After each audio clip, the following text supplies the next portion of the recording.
Kabalo ba mo nga dunay pinakaitom nga kulay sa kalibutan?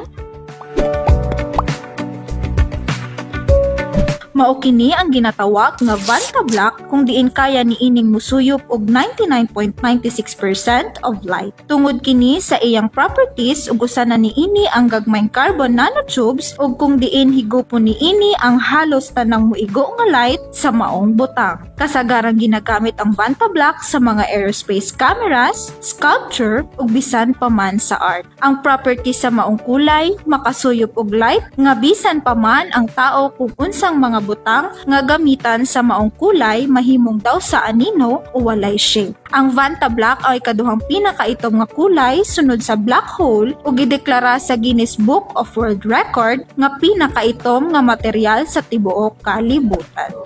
Nakakita na ba mo og mas itom pa sa Vanta Black? I-comment lang sa comment section.